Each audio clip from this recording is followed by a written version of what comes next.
Hi YouTube, this is Joe from the Northeastern Native Plant Digest bringing you another video here on a September afternoon.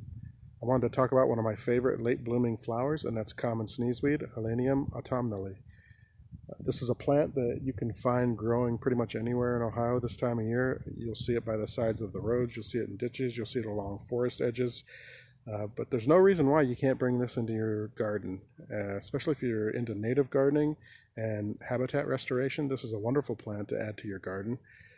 This is a plant that gets to be maybe 4 to 5 feet tall.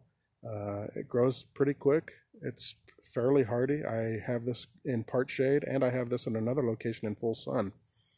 It's a member of the aster family.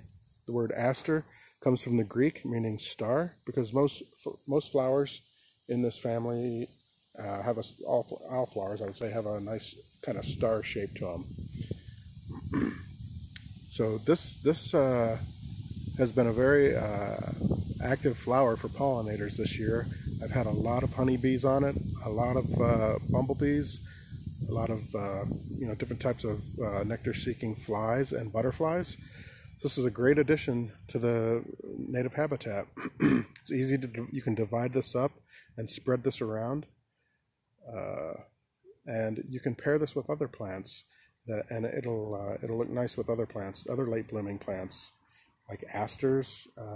And I'm gonna swing over here in this direction and show you another little clump here that I have now. My yard's a work in progress here. I'm continually trying to expand, but it does take time and a lot of work. But I have some black-eyed Susans here and some Joe Pyeweed that are pretty much done. But I have some sneezeweed growing next to them, and they actually look really nice. I like the way they look with the black-eyed Susans, and I'm going to expand on this theme next year. And I like how they look with the Joe Pyeweed. So I'm going to pause this video for a second, go over to the main clump that's by my back porch, and I'll see you over there. Okay, I'm back. So like I said, these are next to my back porch. It's a big clump. I just put these in last year, so you can see that they really kind of grew up quick. And these do have a nice, it's not overwhelming, but a nice fragrance to them. When I sit back here on the porch, if you kind of really taking a nice long breath, you can definitely smell these. They have a nice fragrance to them. Not overwhelming, very subtle, but it's very nice. And I like plants that have fragrance. So there you go. In fact, there's a bumblebee right here. So this thing's very important for pollinators in the late season when they're looking to stock up on nectar.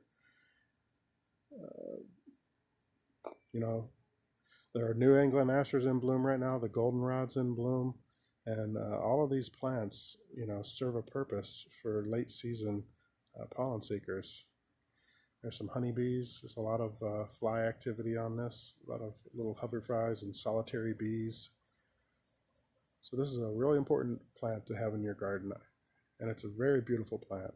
I mean, those flowers, look at how happy those flowers are. So I'd definitely go out. You can either try to sow these by seed, or if you know somebody that sells them, or if you know somebody that has some growing on their property and they wouldn't mind you going over and getting a few, I would definitely recommend adding these into your garden. All right, that's it for this video. Hope you liked it. Give it a thumbs up and subscribe. And just remember to plant native, because it does make a difference. Have a great day. Bye.